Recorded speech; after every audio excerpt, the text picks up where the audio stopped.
Estamos ao vivo agora. Primeiramente, boa tarde a todos. Sejam muito bem-vindos a mais uma oficina de teoria do romance aqui do Lero. E eu queria agradecer a presença de todos aqui que estão acompanhando a gente nesse momento. Ao todo, por enquanto, 20 pessoas que nos acompanham agora. E agradecer também pela presença do Dr. Lindbergh Campos, que é a terceira vez que ele está fazendo uma oficina aqui com a gente. Muito obrigada pela sua presença, Lindbergh. E antes do Lindbergh começar a falar, pessoal, eu vou dar alguns recados sobre certificados. Eu vou enviar aqui no chat um formulário de presença. Vocês precisam assinar esse formulário para vocês comprovarem a sua presença. Vocês assinam esse formulário com as suas informações, vai estar tudo certinho. E depois da oficina, eu peço que vocês enviem um e-mail para o Lero. O endereço eu vou deixar no chat também. É lero@usp.br. É isso aí. E daí vocês, depois da oficina, depois de preencher o formulário, vocês enviam um e-mail para a gente. Daí a gente emite o certificado de vocês. Eu peço um pouquinho de paciência, porque são muitos certificados e é muita demanda e é só uma pessoa fazendo, então eu peço um pouquinho de paciência que logo mais o certificado de vocês chega. E... um pouquinho de paciência só. E sobre a estrutura da oficina, como todo mundo já deve conhecer, e para quem não conhece, a gente começa fazendo o seguinte: o Lindbergh vai fazer a exposição dele, e depois da exposição a gente vai abrir para perguntas. A gente vai selecionar algumas que estiverem no chat e vai expor aqui na tela, e o Lindbergh vai responder para vocês tudo que vocês perguntarem. E, bom, é isso. Recados dados. Eu vou passar a palavra para o Lindbergh. Muito obrigada pela sua presença de novo, Lindbergh. É com você agora. Bom, Rafaela, e a todo mundo, né? Boa tarde a todo mundo. É uma grande satisfação estar novamente participando de uma oficina do Lero, né? Eu sempre fico muito contente, né, porque esses espaços são muito raros, infelizmente, nós temos para divulgar o nosso trabalho e tal, e eu acho que, inclusive, em momentos como esse, em que nós vivemos, é muito importante que a gente preencha os espaços, né, com coisas relevantes, né, que às vezes destoam do que circula com enorme facilidade. Então, eu sempre fico muito contente de participar das atividades e de acompanhar as atividades que vocês organizam. E, evidentemente, em primeiro lugar, agradecer, né, por terem aceito essa proposta de oficina, né, sobre esse romance, sobre esse tema que eu venho trabalhando já há algum tempo. Eu dou aula de inglês. Eu dou aula de inglês no sistema francês, então os alunos, eles estudam não só língua, mas literatura em língua inglesa no ensino médio. Então é um romance que eu já trabalhei por muito tempo com alunos e tal, de ensino médio, ele também faz parte, então esse é já começando a minha apresentação, ele faz parte de ele seria uma espécie de um componente, né, de uma parte de um estudo mais amplo sobre o medo e o irracionalismo da civilização burguesa, né, ao longo do século XIX, né. Eu, há algum tempo, fiz um curso sobre o Frankenstein, da Mary Shelley, em 2020, um curso de extensão, nesses cursos de extensão que a FEFELESH USP promove, e o Frankenstein seria uma espécie de ponto de partida dessa pesquisa mais longa, né, sobre esse tema, um romance de 18, né, 1818, e o Frankenstein seria, no final do século, né, uma espécie de ponto de chegada, né, nesse período, né, da história literária de língua inglesa, e nesse gênero específico de romance, de terror, horror, gótico, né. Bom, então esse curso, né, eu fiz lá em 2020 sobre o Frankenstein, e eu continuo trabalhando sobre o Frankenstein e o Drácula, né. Agora eu vim apresentar para vocês essa comunicação, né, essa fala, se chama Anticristo, Ciência, Terrorismo, a Morte Infinita de Drácula e o Medo da Civilização Burguesa. Bom, sem querer me demorar mais na gênese, né, na origem desse projeto, eu gostaria de mencionar que o que motivou essa curiosidade, digamos assim, a motivação desse projeto foi um misto de curiosidade e inquietação a respeito da história mais recente e do nosso comportamento, a respeito da história mais recente do nosso comportamento supersticioso, delirante e irracional. Como todos nós sabemos, ele é tanto natural quanto motivado, né? E ele brota da nossa própria constituição humana, né? Das nossas paixões, né? Que nós temos dentro de nós, né? E o medo é uma das mais poderosas, digamos assim. O medo é uma das que mais movem e apassivam ao mesmo tempo. Então, e esses romances, eles lidam muito com essas paixões e sobre o próprio tema das paixões humanas, né? Então, tudo isso é mais ou menos um caldo de coisas que me interessava por razões também de teor político. Pelos meus interesses políticos, eu percebi que era uma coisa que valia a pena estudar, né? Por quê? Porque as consequências políticas do medo, da superstição, né? E todos nós sabemos, né? Hoje em dia isso daí fica mais evidente. Quando eu estava pensando isso lá atrás, não estava tão claro. Hoje em dia, para mim, já está muito mais evidente a relevância disso, né? As consequências políticas das mais graves, né? Que o medo, que a irracionalidade, eles podem trazer.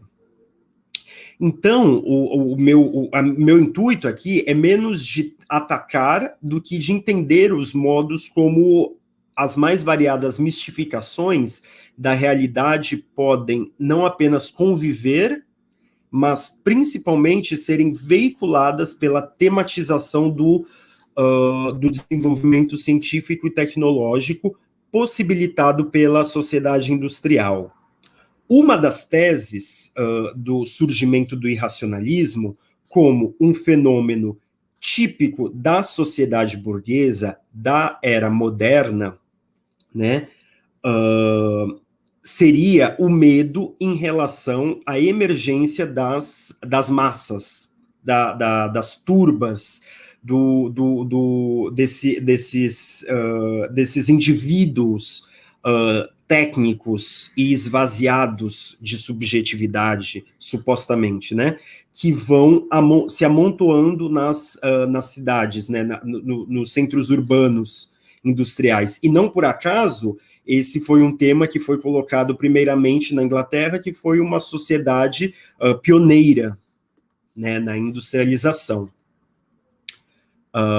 Então, o que eu apresento aqui para vocês seria um dos traços dessa constelação, né, que seria formado pelo Frankenstein, e agora, onde o romance, o livro que eu vou mais me deter hoje, que eu vou me deter exclusivamente, é o Drácula, né, que é um romance de 1897, ou seja, 3 anos antes do fim do século, né? Bom, então, para resumir toda essa introdução, o que eu proponho é pensar, explorar como e para que o medo é reproduzido e produzido em Drácula, né, nesse livro, né? Como o Bram Stoker, esse irlandês, né, radicado na Inglaterra, em Londres, ele criou, né, esse universo e colocou o medo no centro da discussão, né? Bom, eu gostaria de, primeiramente, fazer um apanhado da estrutura geral, da arquitetônica do romance, antes de qualquer outra coisa. Porém, eu acho que a prudência recomenda que nós partamos do próprio texto. Por mais que eu valorize muito o espírito, a letra também é muito importante do texto. Então, eu gostaria de pedir gentilmente que a Rafaela compartilhasse o excerto, sim, aqui.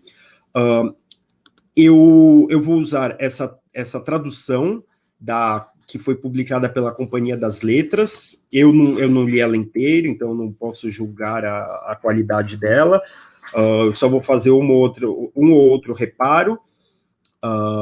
Basicamente é uma tradução, é uma edição toda simplesmente traduzida da Penguin, da edição da Penguin, que é bem bacana, porque tem uns apêndices tal, muito, muito bons, inclusive a entrevista que não, na versão brasileira não tem. Na versão brasileira não tem. Na versão brasileira, é porque na versão em inglês da Penguin há uma série de apêndices que são muito interessantes, notadamente a entrevista do Bram Stoker com o Winston Churchill, né?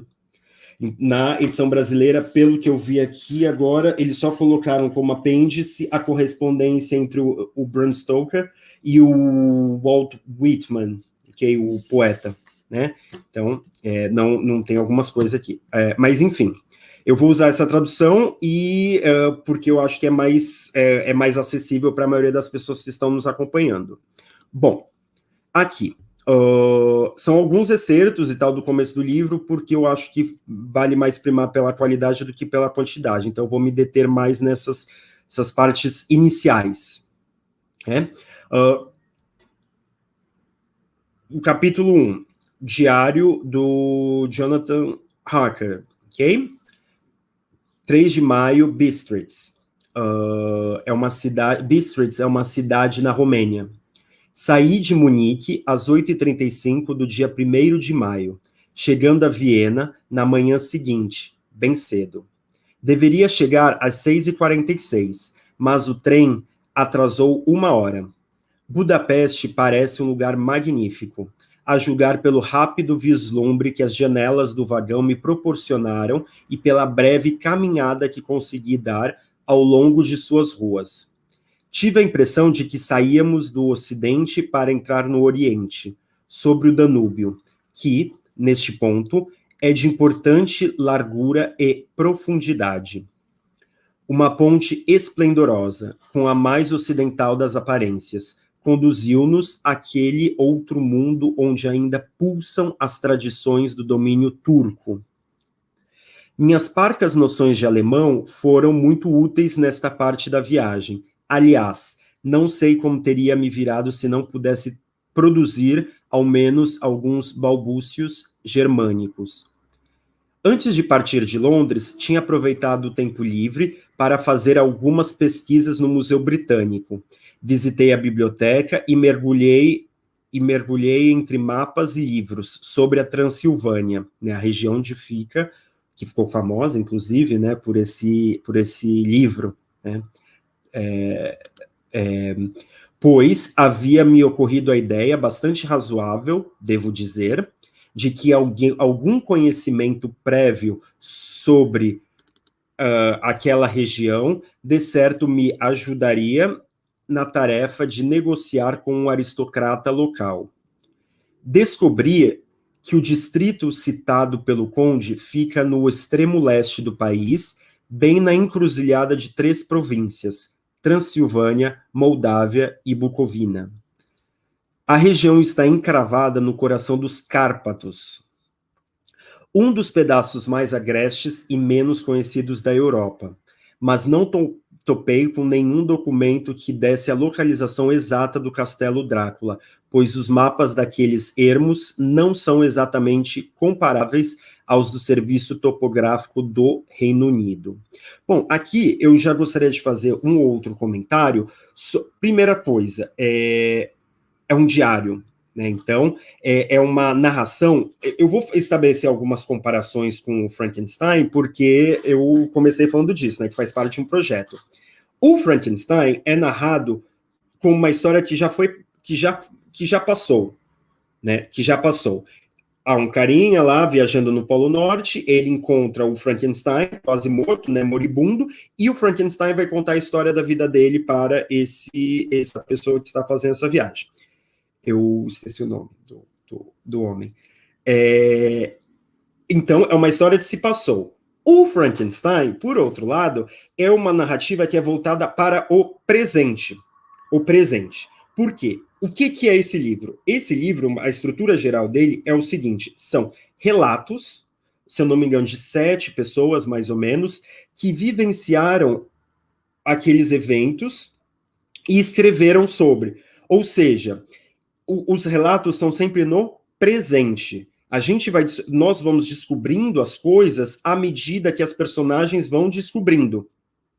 Então, nunca há comentários como há no Frankenstein que já antecipam algumas coisas do desfecho da história, né? O desfecho também é muito diferente, né? Aqui é a purificação. Bom, então nós temos diários, né? Relatos do Jonathan Harker, da noiva dele, que depois se casa, né? A Mina, algumas cartas da Lucy, relatos dos outros envolvidos, né, na caça à criatura, ao vampiro, né, ao Drácula, como o Dr. Seward, o Arthur Holmwood. Também nós temos um relato, nós temos algumas notícias de jornal que foram coladas no diário de uma das personagens, da Mina Murray, né? De alguns eventos um pouco espantosos que estavam acontecendo, né? Na cidade inglesa onde o Drácula chegou, né? E o relato do Van Helsing, que é o doutor, né, que vai ajudá-los, né, que vai guiá-los, né, na tarefa de eliminar, né, de aniquilar o Batman, Freud explica, o Drácula, e, enfim, então, o livro é isso. E quando você abre o livro, você já tem uma espécie de lembrete que aquilo foi feito daquela maneira para que as pessoas tivessem um acesso àquela história um tanto quanto insólita, para dizer o mínimo, por registros confiáveis. Ou seja, não eram coisas de memória que as pessoas lembraram, não, foram registros feitos no momento que as coisas iam ocorrendo, né? Porque são diários, a maioria são diários e cartas, e reportagens, né? Outra questão aqui que é importante, a questão geográfica. Nesse romance, a questão da geografia é muito importante. Como vocês podem ver, existe todo esse movimento de ir ao leste. Depois você tem todo o movimento de ir ao oeste, ocidente, oriente, na Europa, né? Você tem tudo isso. Você vê, ele saiu de Londres, aí aqui ele já está em Munique, ele já fala que saiu de Munique, está indo para Viena, e ele passou por Budapeste, e agora ele está em Bistritz, né, que já é na Romênia, e ele vai para a Transilvânia, na região dos Cárpatos, que é uma cadeia de montanhas, é uma cordilheira, né, bastante isolada, é uma região que até hoje na Europa é bastante isolada, pouco modernizada, né, um lugar de muita superstição, né, onde a superstição corre solta, né, e toda hora você vê que a figura aqui é a figura do jovem inglês, homem de negócios, né, isso também é um detalhe muito importante, não é um detalhe, é uma coisa importantíssima, né, se admirando, né, ficando um pouco perplexo como vai mudando, né, à medida que ele vai indo do extremo ocidental da Europa, que é Londres, né, e a capital do Império Britânico, digamos assim, o centro do mundo, né, o que seria Xangai hoje, né, pensaram que eu ia falar Nova York, né, o que seria Xangai hoje? Não, agora é o que seria, pensaram que ia falar Nova York, hoje é Xangai. o que seria Shanghai na época é Londres, né? Ele está indo em sentido ao Oriente, né? E se surpreendendo com isso. Aí só continuar, e a referência ao Museu Britânico, né, que ele aprendeu sobre as culturas menos modernizadas através da coleção vastíssima do Museu Britânico, né, e por aí vai. Bom, continuando aqui, e também mostrando como ele fala, né, que os trens sempre estão atrasados lá, que não tem uma pontualidade, né, não tem, as pessoas não tem uma pontualidade, a comida ela é muito temperada, ele vai sempre mostrar, ele vai enfatizando nesse começo, né, nessa viagem dele, sempre tanto a distância, como é longe, e as diferenças sociais, geográficas, culturais, etc. Aqui. 4 distintas nacionalidades se misturam na população da Transilvânia, o que ele descobriu, né, nas pesquisas dele no Museu Britânico. E ele fala que ele fez essa pesquisa porque isso o ajudaria nos seus negócios com o homem local, né? Lembrando, o Conde Drácula, ele não é o fantasma da ópera, ele não é aquele... eu esqueci o nome desse romance, que também tem um monstro dentro de um castelo no século XVIII, que é o marco do começo do romance gótico. Eu esqueci agora, depois alguém coloca aí no chat para eu me lembrar. The Castle of alguma coisa. Não é esse tipo de monstro ou criatura que fica no seu teatro, ou que fica no seu castelo, ou que fica na sua caverna. Não. Ou a sereia que fica no seu... As sereias se ficam à beira do rio. Não. É um monstro globalizado. Ele quer dominar o mundo.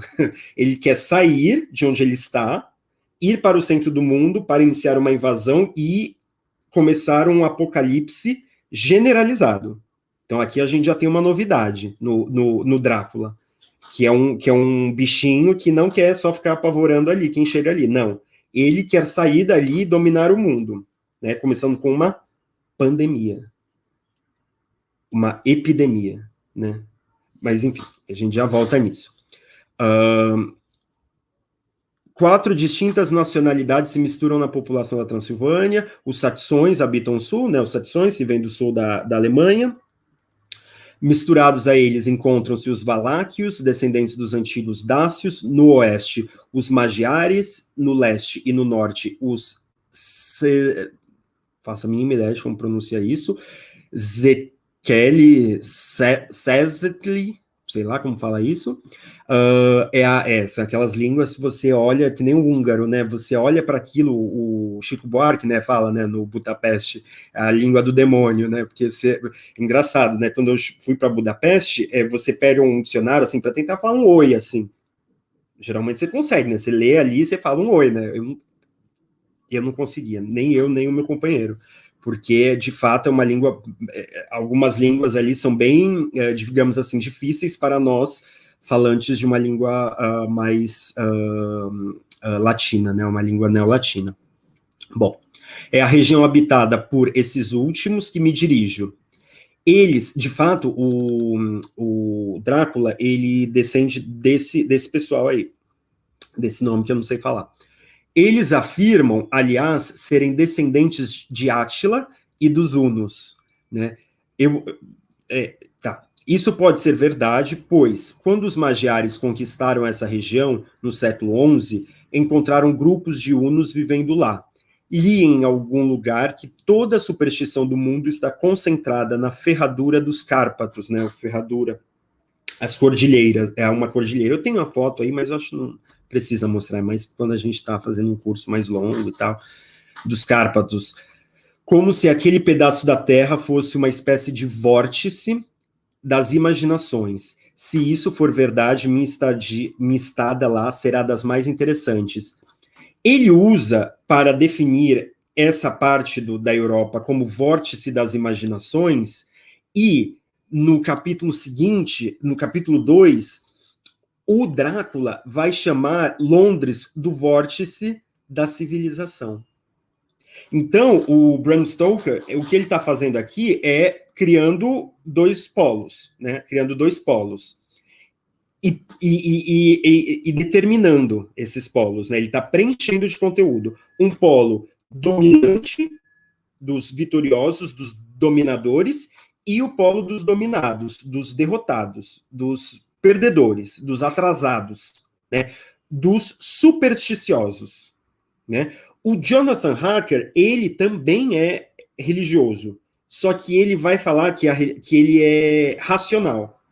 Ele é um anglicano, ele fala, né? E os anglicanos não usam todas essas simbologias, né?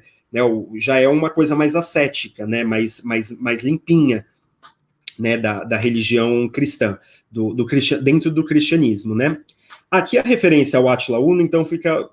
É porque vão haver outras, né? Eu peguei só essa, mas o Átila foi um grande conquistador que causou muitos problemas para o Império Romano, né? Ele foi derrotado, mas ao mesmo tempo ele criou muitos problemas porque ele foi um conquistador tão poderoso, tão forte, que ele fez com que várias populações bárbaras, digamos assim, que estavam fora do Império Romano ali na Europa, principalmente no norte e no leste da Europa, se deslocassem e todas se concentrassem ali nos limites do Império, fugindo desse homem que estava tacando o terror, né, na época. Né, era o conquistador da época, né, o dominador da época. Né? Então é isso. No filme do Coppola, do Drácula, ele tem uma interpretação disso que eu acho que vale a pena dar uma olhada ali, que ele começa o filme, né, que aquilo não está no livro do Bram Stoker, mas que eu acho que ali ele fez uma interpretação boa, de pensar ele como um cavaleiro, que voltou, né, das cruzadas, e aí viu a mulher morreu, e aí ele renegou a religião cristã e abraçou o demônio e blá blá blá. Não tem muito isso no livro do Bram Stoker, mas ali eu acho que foi uma boa interpretação no sentido de colocar aqui o elemento da conquista, né, dos povos que foram subjugados, né, essas pessoas que vão se avolumando, né, vão se avolumando. Por quê? Porque esse romance é um romance quase consensual na crítica, que ele é um antecedente, um precursor da literatura de invasão, que hoje nós conhecemos muito bem, né? Que é a literatura de invasão. Por quê? O plano do Drácula é exatamente isso. Comprar uma casa em Londres, através do Jonathan Harker, e de lá começar a criar um exército de mortos-vivos, de vampiros, né? Através do sangue, né? De uma doença venérea, né? Uma doença venérea. Muitos já leram esse livro como uma metáfora da sífilis, né? A sífilis. Mas eu vou comentar sobre isso bem brevemente depois. Então é isso, essa questão dos povos subjugados. É como se fosse um retorno. O Franco Moretti, nesse livro aqui, que é um livro que eu gosto muito, o pessoal geralmente olha com cara feia, inclusive ele estava outro dia por aí no Lero, se eu não me engano. O Franco Moretti, eu gosto muito, o pessoal acha que é meio sociológico demais, eu adoro. O Franco Moretti, ele chama do retorno dos oprimidos, dos reprimidos, o retorno dos reprimidos, né? Porque, de fato, um dos medos da civilização é o que pode estar acontecendo, o que pode estar sendo gestado nesse mundo que fica sob as sombras, na escuridão, né? O que pode estar sendo gestado, né?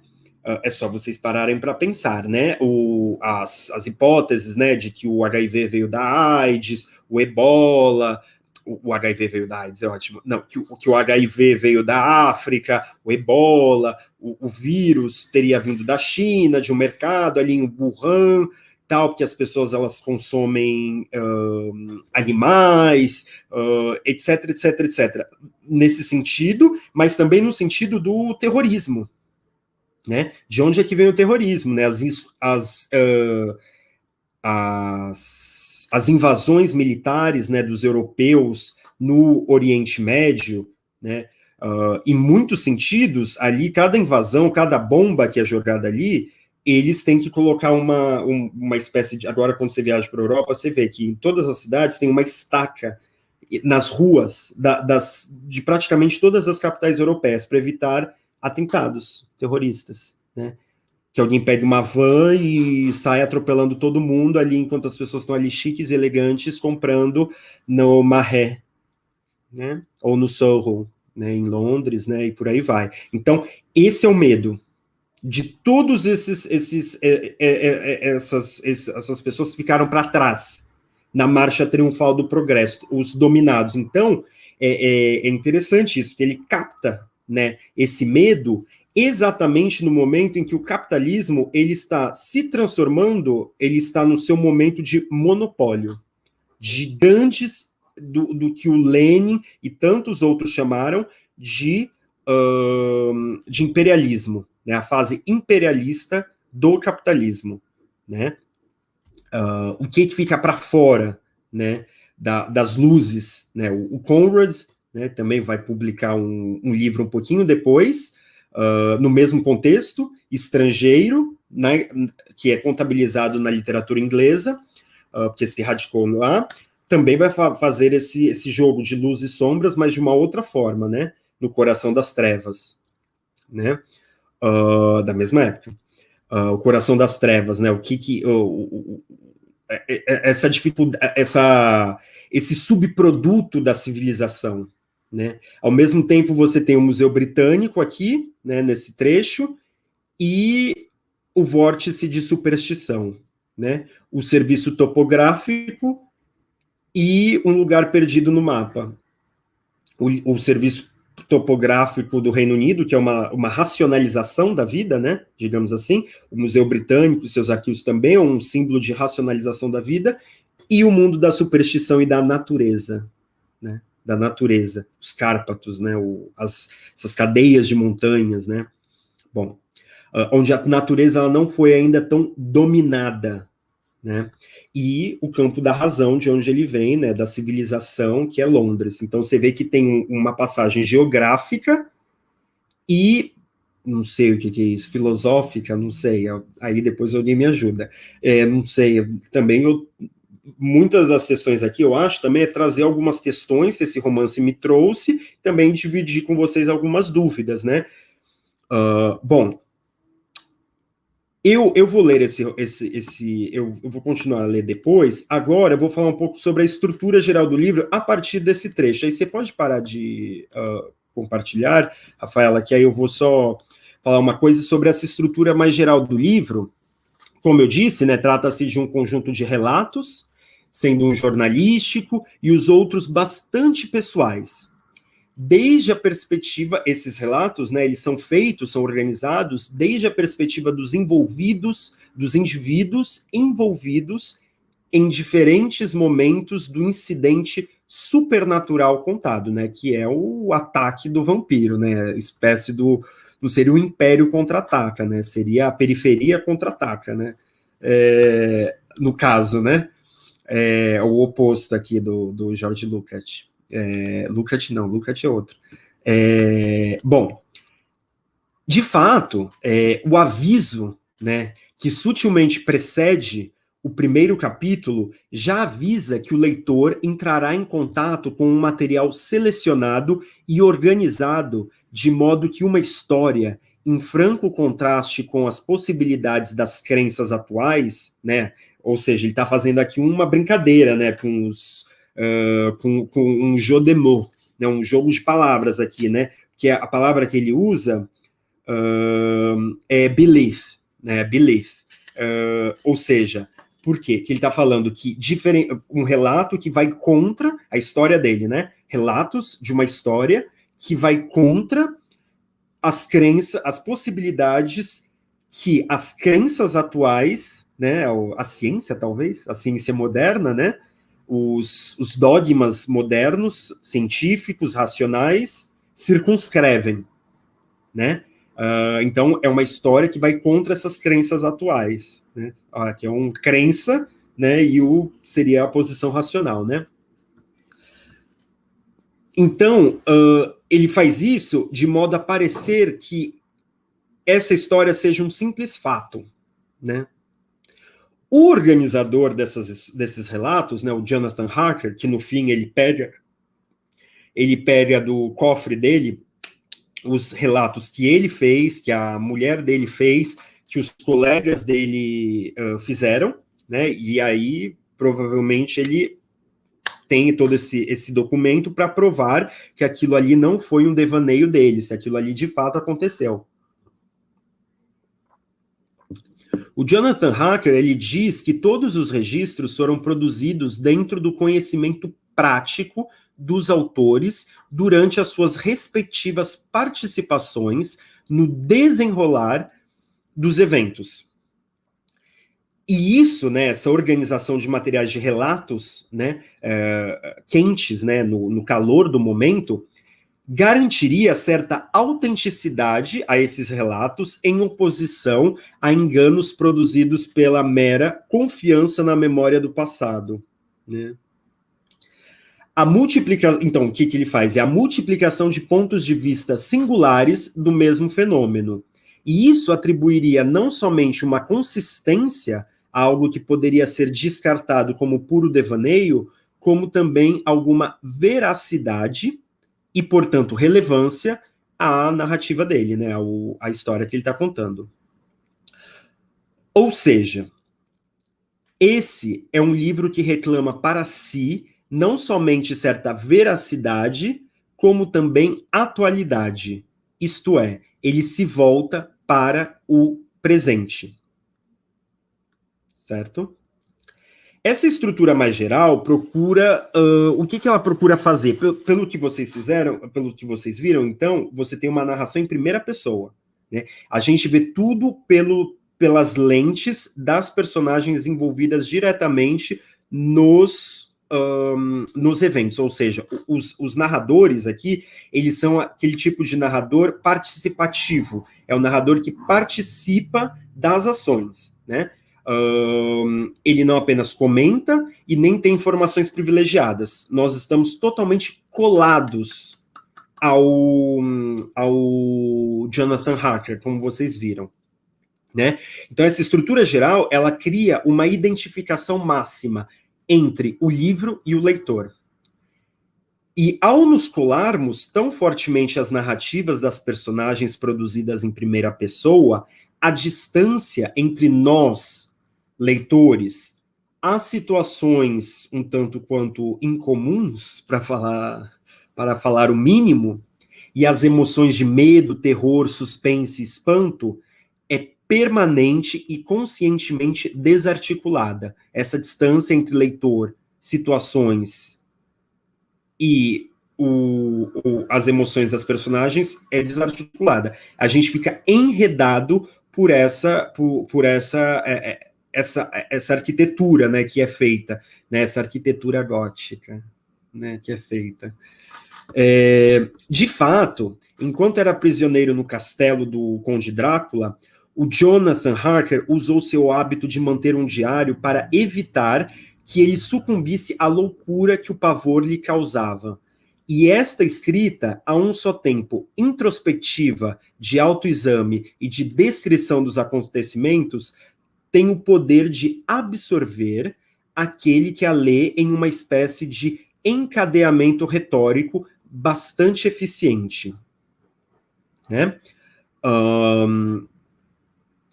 Além disso, soma-se a isso, né, a esse dado, né, de que a pessoa está ali numa espécie de confissão, né, num falar consigo mesmo, que não é um monólogo interior e nem é um solilóquio, é um relato muito mais minucioso, né, muito mais estruturado, né, racionalmente, digamos assim, que é um diário. Além disso, diferentemente de uma narração onisciente, quando a voz narrativa normalmente tem conhecimento privilegiado da ação, então a narração onisciente é quando você tem uma voz ali em terceira pessoa, minimamente distanciada, e que ela ela possui um conhecimento maior sobre os acontecimentos do que quem está imediatamente envolvido. Aqui o que nós temos aqui é o compartilhamento do assombro, né? Da perplexidade e da estupefação. O aviso de que aqueles relatos foram redigidos nos mesmos instantes que os fenômenos se davam não deixa dúvida de que nós vamos conhecendo a história à mesma medida que as protagonistas vão conhecendo-a. Em suma, o medo das personagens é o medo para o qual o leitor é arrastado, e uma das maneiras de se fazer isso é criando um fluxo contínuo de disposições emocionais oscilantes e variáveis, focalizando efeitos e obscurecendo ou escondendo suas causas, evitando interrupções, reflexões e privilegiando reações apaixonadas. Essa é, aliás, a fórmula do suspense. Né? Essa é a fórmula do suspense. A diferença de novo, o Batman. A diferença do Drácula é que o suspense não é um entre outros elementos, como às vezes você teria no Frankenstein, por exemplo. Aqui ele é o princípio narrativo. Né? Não há explicação das causas. A gente sempre está vendo os eventos se desenrolando e as personagens falando e as descrições. Né? Há um fluxo contínuo que focaliza sempre essas disposições emocionais, né? Sem interrupções, sem nada. Bom, aqui eu gostaria de mostrar, então, essa parte que eu comentei, para vocês verem o desespero do Jonathan Harker. Aqui. Aqui é o terceiro capítulo, né, a continuação do diário dele. Se eu não me engano, os 4 primeiros capítulos são dedicados ao diário dele. Ao perceber que era um prisioneiro, fui invadido por uma espécie de ímpeto selvagem. Aqui, o medo já o tornando louco. E aqui também tem essa questão do selvagem, de você abandonar aquela pose civilizada e se aproximar da natureza, né? Da natureza onde ele está, ali nos Cárpatos, né? Saí correndo pelos corredores, subi e desci as escadas, forçando todas as portas e perscrutando por todas as janelas que consegui encontrar. Mas, após um tempo, a consciência de meu próprio desamparo sobrepujou sobrepujou todos os outros sentimentos, recordando agora o que ocorreu algumas horas atrás. Você vê, sempre no presente, né? Convenço-me de que sofri uma loucura temporária, ou seja, o medo fez com que ele ficasse louco. Ele estava experimentando o que historicamente se chama de patos. Paixão, né? Uma paixão muito específica, que é a paixão do medo, né? Que faz com que o ser humano se torne passivo, patos, né? Pássio, paixão, né? Que torna com que o ser humano se torne passivo. Nós ficamos, que isso é uma característica da nossa constituição psíquica, né? Que nós estamos vulneráveis a que isso aconteça, principalmente quando nós somos tomados pela paixão do medo,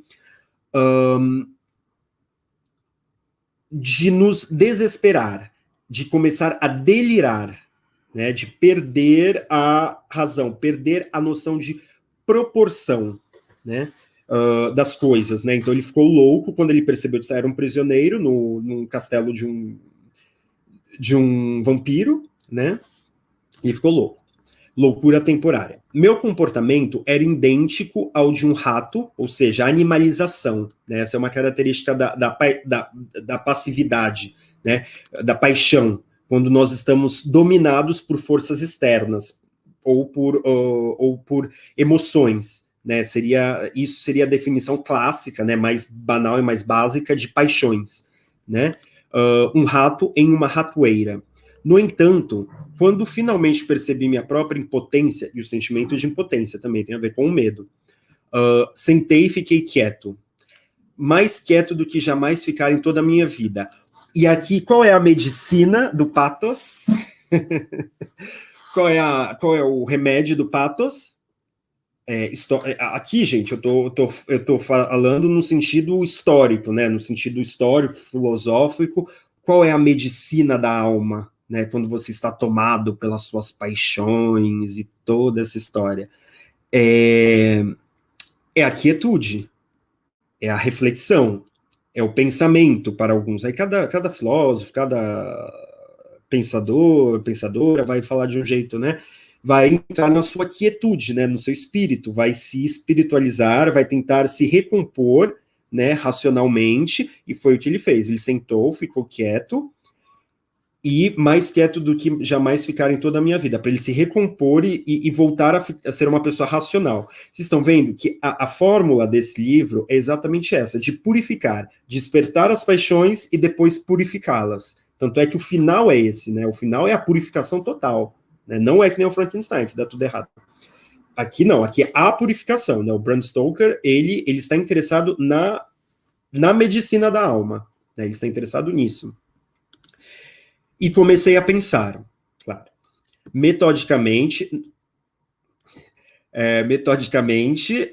no que poderia ou deveria fazer nessas inusitadas circunstâncias. Ora, se o Senhor da Fortaleza se encarrega dessas tarefas servis, agora ele começa a raciocinar, né?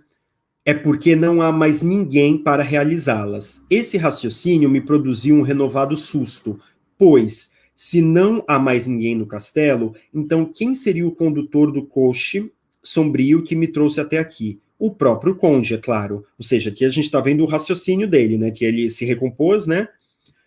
E esse é um pensamento terrível, pois se Drácula e o cocheiro são a mesma pessoa, isso significa que o conde tem o sinistro poder de controlar os lobos, com um mero silencioso gesto de suas mãos. Qual seria o sentido disso tudo? Por que as pessoas na carruagem, quando ele estava vindo de Bistritz até o Cárpato, né, até o castelo do Drácula, né, e em Bistritz se mostraram tão amedrontadas ao saber o destino de minha jornada? Falaram para ele, você está indo para a casa do demônio, né, para a casa do demônio, do anticristo, né, cuidado. Deram um crucifixo, alho, tudo, vocês possam imaginar, cruz. Qual seria o significado dos talismãs que me deram? O crucifixo, o alho, a rosa agreste, os gravetos de freixo. Seja como for, e mesmo sem entender as coisas direito, abençoo aquela excelente mulher que pendurou o crucifixo em meu pescoço, né? Queria guardá-lo, né? Fechar o corpo dele. Pois, sempre que encosto os dedos na pequena cruz, eu me sinto imediatamente fortalecido e reconfortado.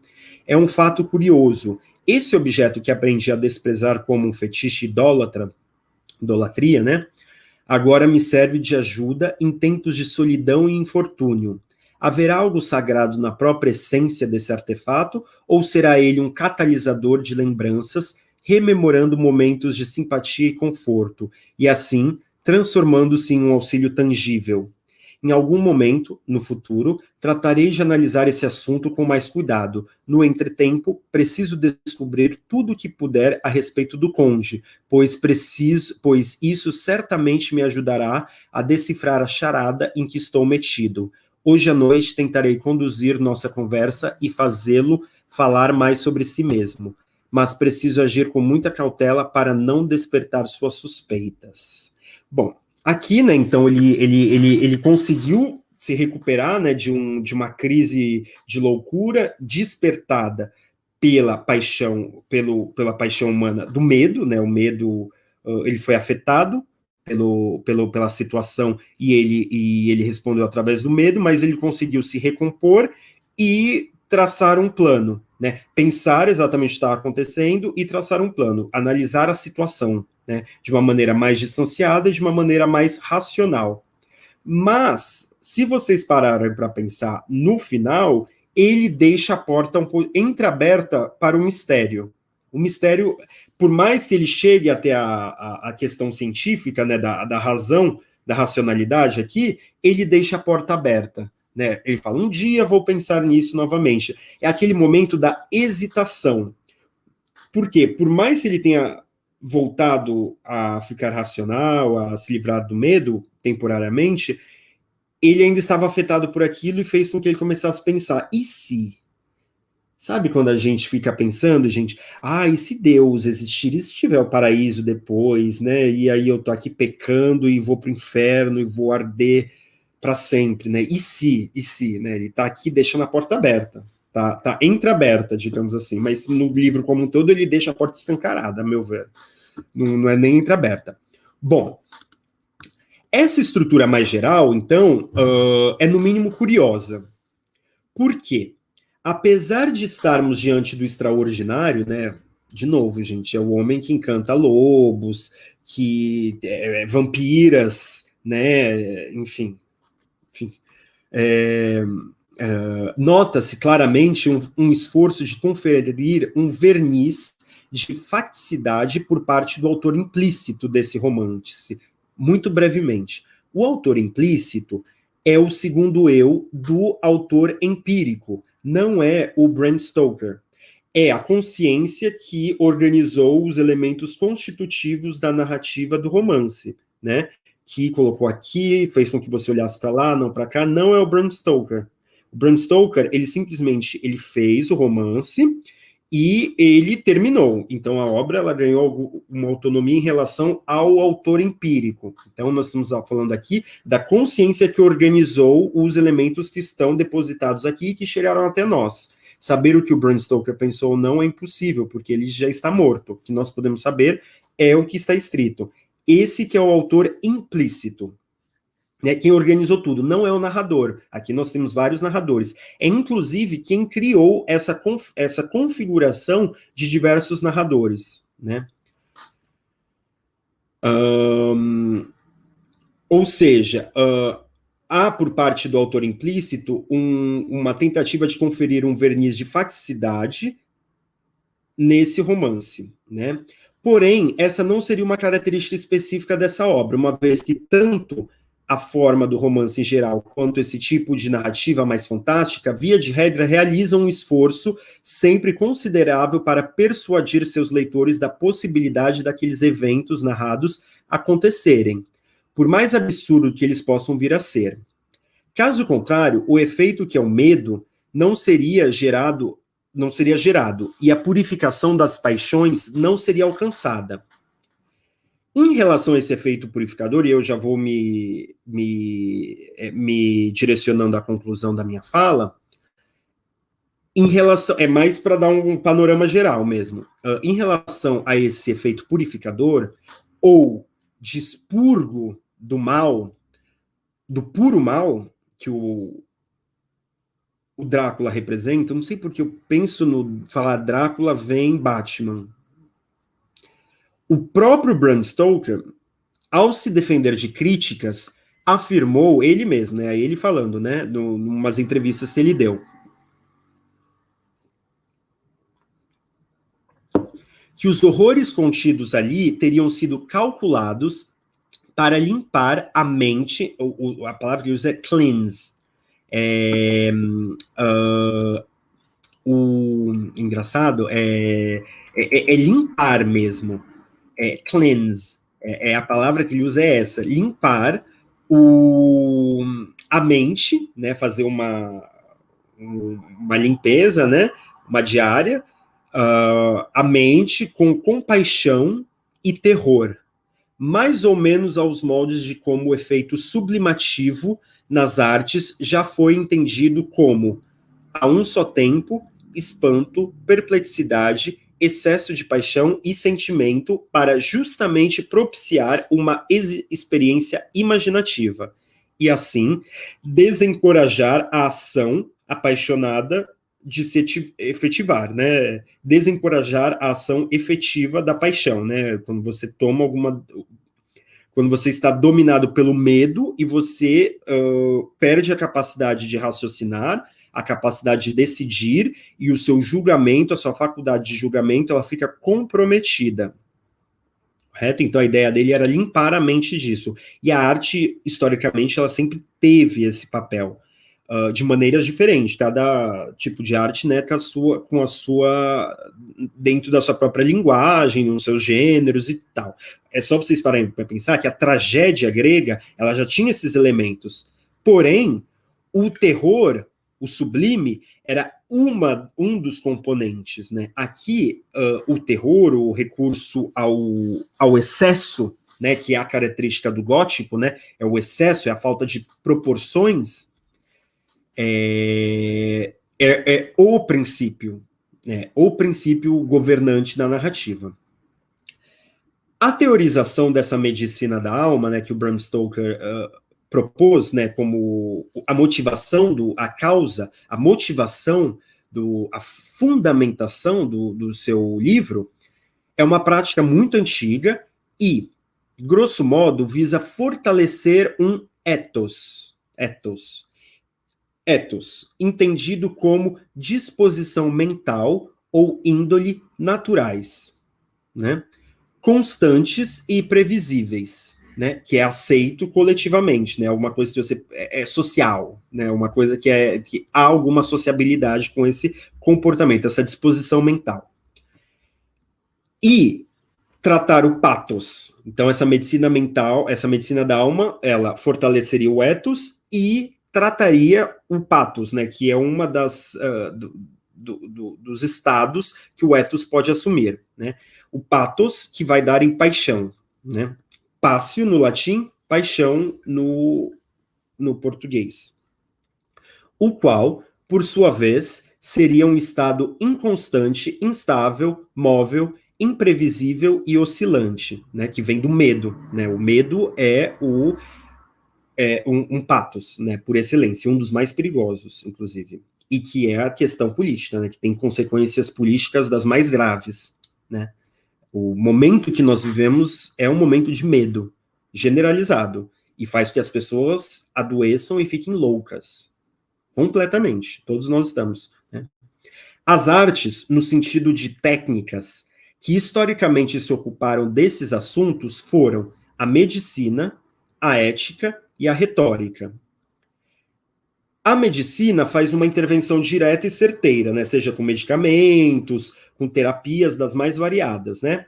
A ética, ela buscaria criar um padrão moral, né? De modo a submeter, né, as paixões à reflexão, né? Criando comportamentos virtuosos como um hábito, né? A virtude como um hábito, mais ou menos por aí. Quando o filósofo vai lá e escreve uma ética, por exemplo. Já a retórica, por onde passam desde as obras de ficção como Drácula até os sermões, né, na igreja, nos mais variados templos, ou filosofias inteiras, como o próprio estoicismo, né, o do Cícero, do Sêneca, são retóricas, né, para tentar curar as pessoas, né, são essa medicina da alma, né, e o Bram Stoker, ele insere o livro dele nessa questão, né, nessa toada. Então, e a retórica, né, seria essa terceira arte, essa terceira técnica de como fazer a medicina da alma, faz com que eles trabalham despertando e adormecendo as paixões, induzindo leitores, ouvintes e espectadores a tomar boas decisões por meio da imitação, né, imitar boas ações, né, mostrar ações e fazer que as pessoas imitem, né. A prática, tanto clínica quanto teórica da psicanálise, é um exemplo de uma tentativa moderna de realizar uma fusão entre essas três técnicas de cuidado da alma. E não por acaso ela tem se firmado como uma das principais ideologias de sustentação do capitalismo tardio, né? Nós estamos vendo, né? No que se refere ao nosso livro, isso fica bastante evidente. A punição da promiscuidade feminina, a celebração do casamento, a eliminação do mal e o virtuosismo da ação coletiva para alcançar um bem são os eixos do enredo que apontam para a purificação da qual Stoker falava ao defender os excessos presentes em seu Drácula. E, para concluir mesmo, eu colocaria aqui só três elementos. Eu não falei muito sobre o... Eu falei um pouco sobre o terrorismo, né, a ciência, né, e sobre o anticristo, né, que é o próprio Tinhoso, né, o Drácula, né, mas uma das maneiras de você abordar um livro como esse, que é excessivamente alegórico, é você sempre pensar que existem ao menos dois caminhos de leitura.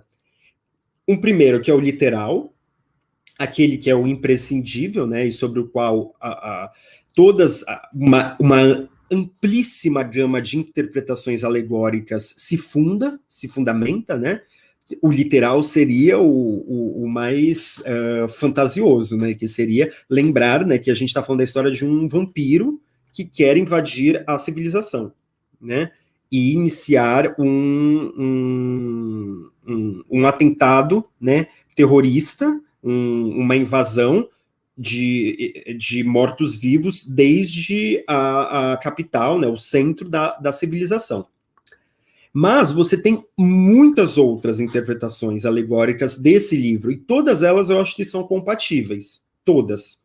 Por exemplo, o Drácula, esse livro ele já foi lido como um romance sobre a vinda do anticristo, né? O anticristo, ele não é uma coisa... O satanismo, né, como um todo, essas coisas, elas não estão fora do cristianismo, elas são o cristianismo. Não existe o cristianismo sem você pensar em demônio, Satã, Beelzebub, inferno, todas essas coisas. Tudo isso são de dentro, não são de fora. Que às vezes as pessoas acham, anticristo, aqui, esse romance é diabólico. Se é diabólico é porque é cristão.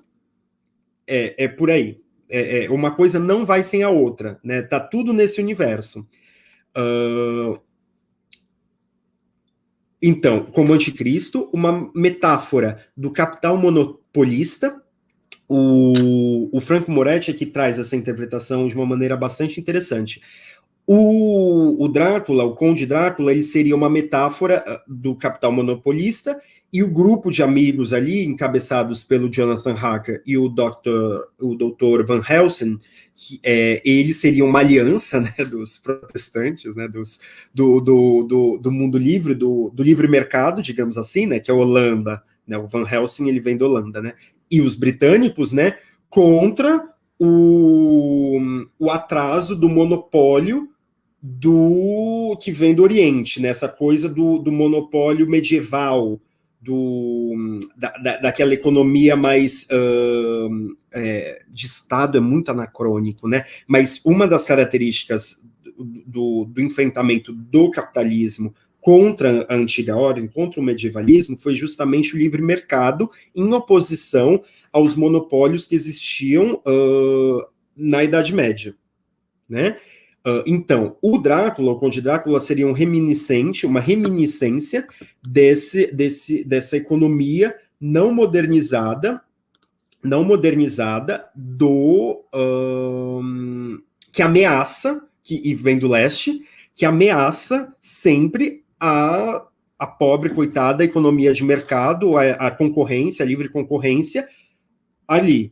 E essa leitura, ela fica de pé, e ela é super respeitada. Você pega vários livros sobre o Drácula, e sempre, recomendações de leitura, sempre está lá ali a leitura do Franco Moretti. Porque, de fato, dá para você fazer isso tranquilamente, porque o livro dá todas essas coordenadas, que é o fato do Jonathan Harker ser um homem de negócios, do Drácula, ele encarnar a ética, digamos assim, ele ser um aristocrata que quer dominar tudo, né? Isso que ele quer fazer, ele quer criar um exército, né, sob o controle dele, mas que para o Drácula ele seria esse capital monopolista que quer acabar com todas as possibilidades de economias independentes. Por quê? O que é um vampiro? Um vampiro, para viver, ele é imortal. Ele é imortal e tal. Porém, ele é imortal na medida em que ele ele precisa do sangue vivo para continuar vivendo. Então ele é dependente dos vivos, né? Ele não é nem morto nem vivo. E o capital também é isso. Ou seja, o vírus também é isso. Ele precisa de um hospedeiro e ele mata o hospedeiro. Da mesma maneira que o capital, ele precisa do trabalho humano vivo e ele faz de tudo para acabar com o trabalho humano vivo, né? Então, serrando o galho onde ele está assentado. A mesma coisa o Drácula. Se o plano do Drácula desse certo, ia dar alguma coisa errada em algum momento. Por quê? Porque se todo mundo virasse vampiro, não ia ter mais sangue vivo de onde ele tira as energias vitais para continuar vivendo. Então, aqui já está configurada a crise do capitalismo. No Drácula, vocês verem, com a alegoria dá para fazer qualquer coisa. Mas está no livro, isso daí dá para fazer isso. Outra interpretação também, como um atentado terrorista do mundo oriental contra o ocidental, né? Isso daí, como vocês viram aqui nos trechos que eu vi, é muito evidente, né? E há todo uma aliança, né, entre homens e tal, para salvar a donzela, né, da morte, para que ela consiga casar depois, se der tudo certo, para acabar com essa ameaça, e eles conseguem. Existe até um ato sacrificial que lembra Jesus Cristo, né? Alguém que um dos rapazes, se eu não me engano, é o Arthur Home qualquer coisa. Ele se sacrifica, né? Quando ele está lutando contra o Drácula e os seus servos, né? Ele se sacrifica, ele era um dos pretendentes da menina que morre, porque ela tinha 3 pretendentes, ela era um pouquinho libertina demais, e ela morre, né? Ela morre, claro. Um aviso, né? De novo, é um homem vitoriano, né? Há uma união para acabar com essa ameaça que vem de fora, né? Ou seja, a ameaça vem de fora, não vem de dentro da civilização, né? Também há uma interpretação do Drácula como uma discussão a respeito da relação entre Eros e Thanatos, Eros, o amor, e Thanatos, a morte, presente na própria natureza e cuja manifestação seria a sífilis, ou seja, esse romance já foi interpretado como um romance sobre sífilis, né? Sobre a sífilis. Por quê? Porque a sífilis é uma doença venérea, vem de Vênus, do amor. É uma doença que mata, que inclusive matou o Oscar Wilde, que era o amigo do Bram Stoker, e matou o Bram Stoker também, a sífilis, né?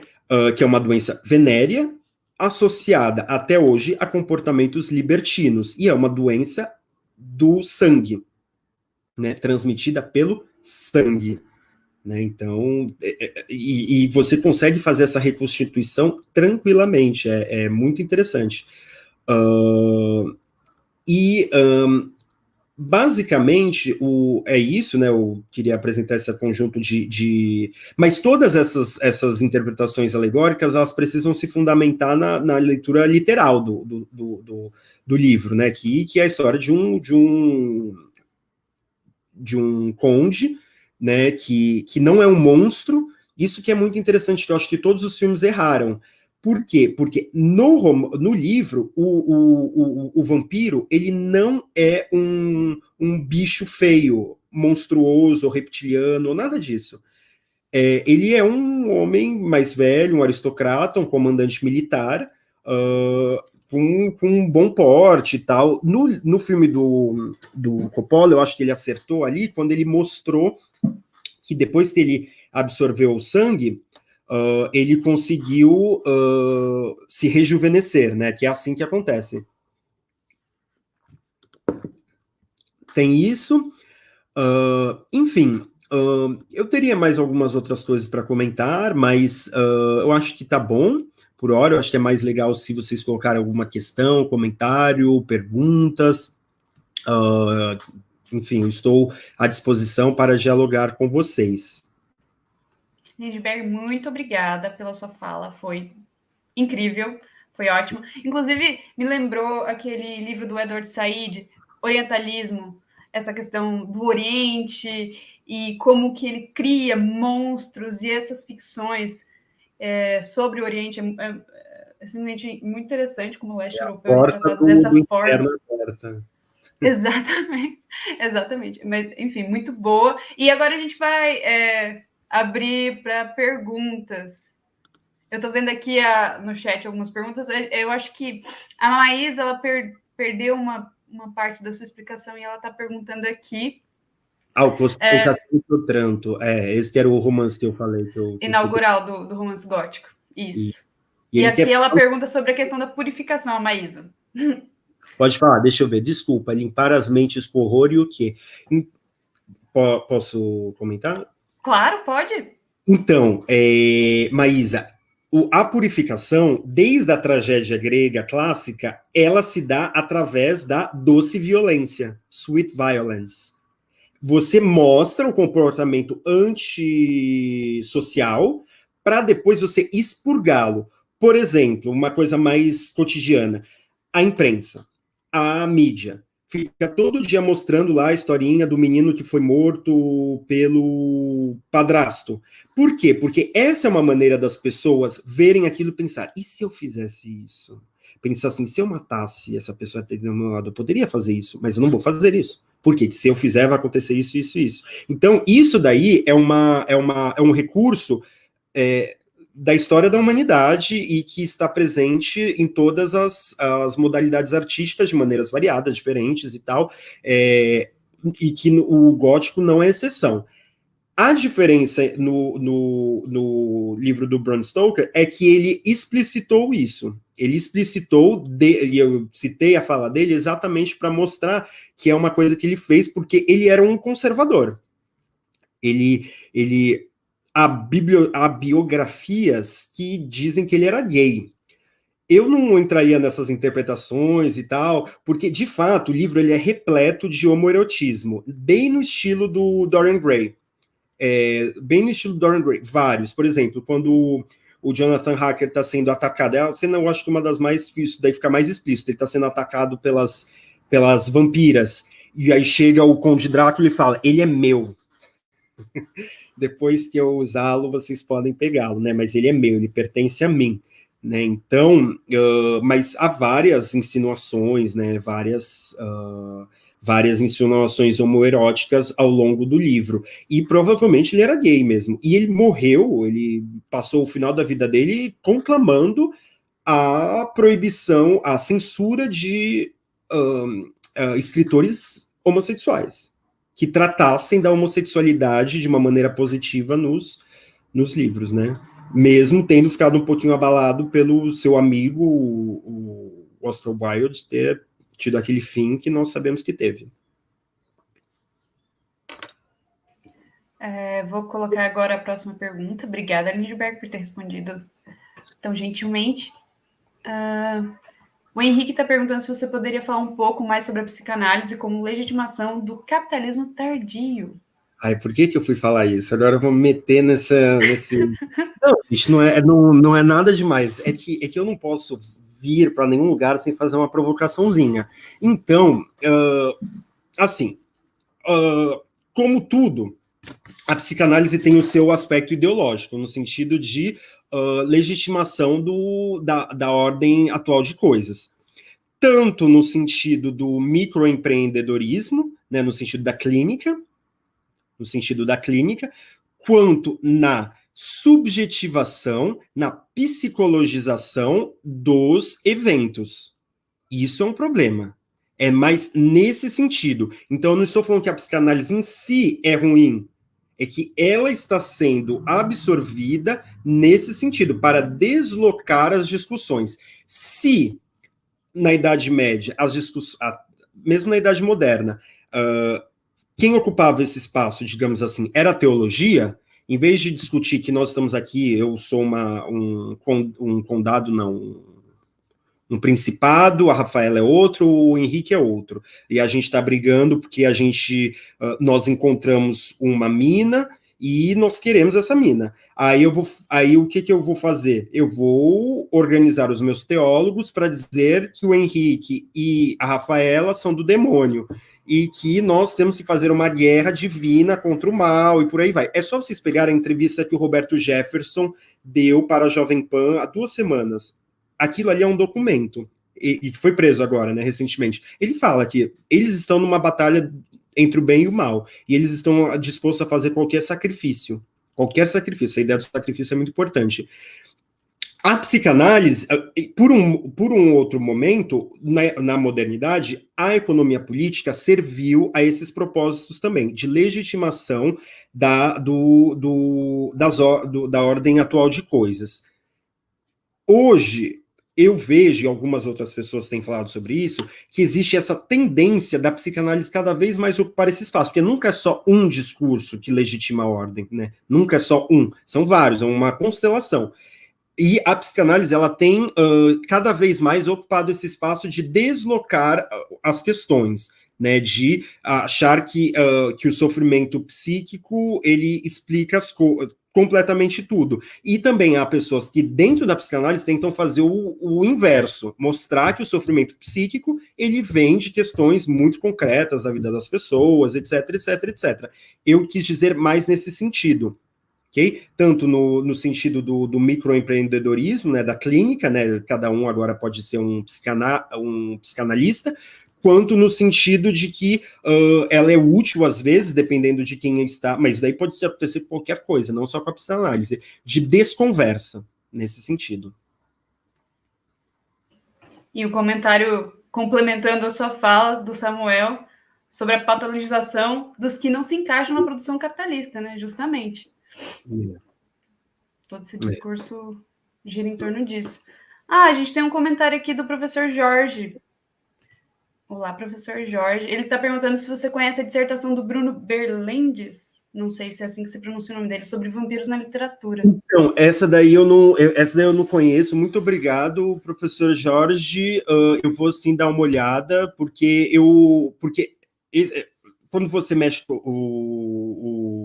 o Jorge deve saber mais do que eu isso. Quando você mexe com uns autores, uns livros muito clássicos, você fica ali com uma pilha de coisas, aí você tem que fazer uma seleção, né? Mas eu gosto muito das dissertações e das teses, porque geralmente são trabalhos, principalmente quando são recomendadas, né? Principalmente quando são recomendadas, porque geralmente são trabalhos muito bem feitos, muito bons, e que trazem algumas coisas ali que são que você não encontra, né, em qualquer lugar, mas eu vou dar sim uma olhada, com certeza. Com certeza.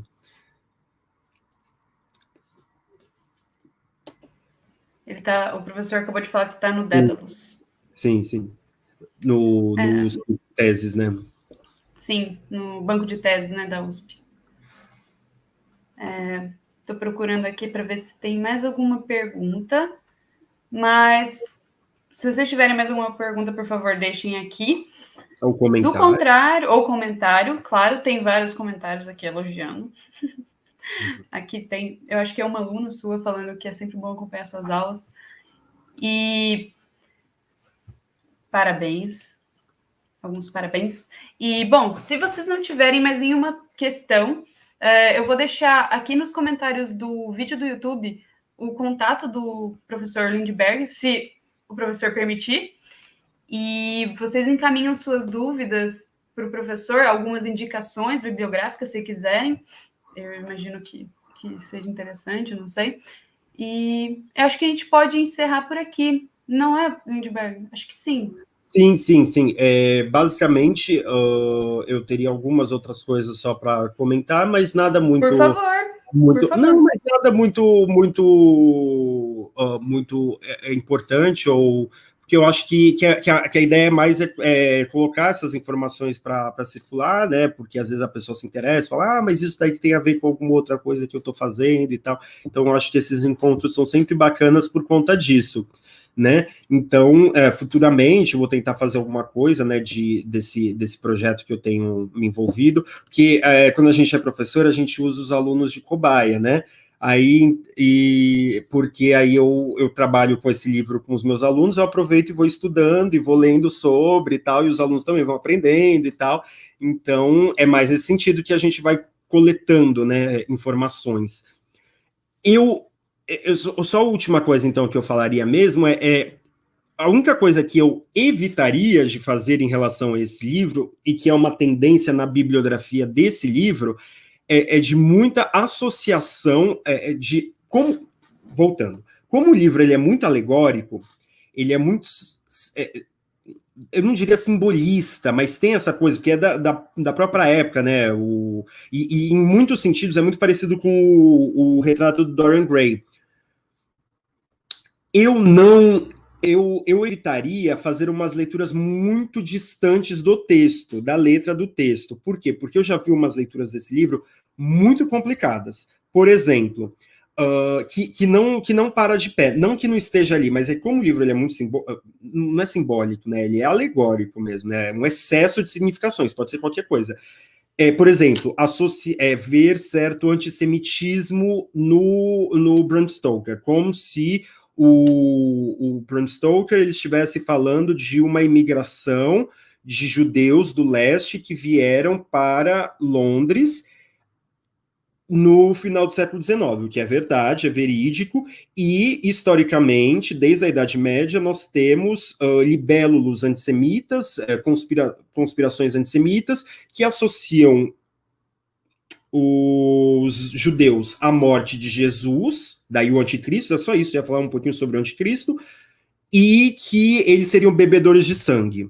E que o último episódio dessa cantilena foi aquele QAnon lá dos Estados Unidos, em que eles estavam falando que a elite, né, tinha uma elite nos Estados Unidos, ou mundial, não sei, que comeria criancinhas, faria rituais satânicos, beberia sangue, etc, etc, etc.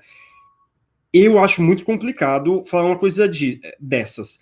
Falar que ele é antissemita, eu acho que o antissemitismo era uma coisa tão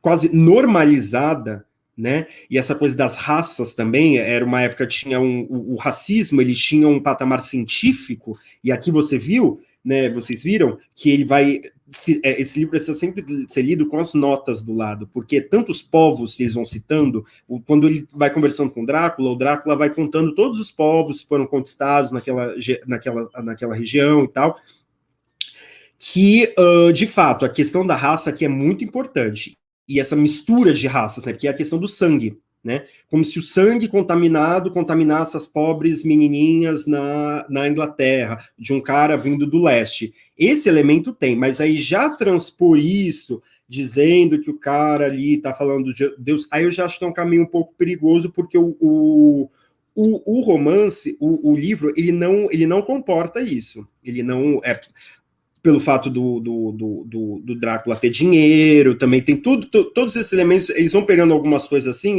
e vão fazendo isso. E tem muita coisa em relação a isso. Então, seria a única coisa pelo lado que eu não iria. Né? Da questão do anticristo, sim, mas o anticristo, de novo, é uma coisa muito alegórica. Qualquer coisa pode ser o anticristo. Qualquer coisa. Qualquer coisa mesmo. A ideia é exatamente essa, de ser um negócio vazio, né, do misticismo cristão, para você preencher como bem convir, né? Como bem convir, porque pode ser encarnado como qualquer coisa, né? Então é só essa questão sobre o livro que eu não iria muito para esse lado, né, sobre a questão do antissemitismo que volta e meia aparece em relação a esse livro especificamente. Mas sobre racismo, com certeza tem, e muito, de ser de ter esse lado, como você falou, né, do orientalismo, né, como você mesmo falou, do orientalismo, com certeza tem.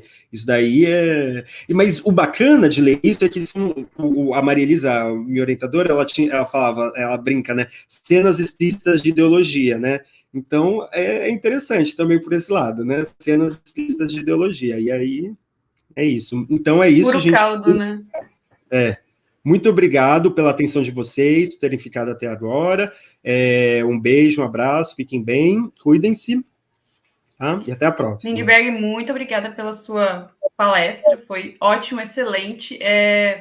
Pessoal, muito obrigada também pela presença, pela participação, e sigam as instruções e tenham paciência que vocês vão receber seus certificados, tá?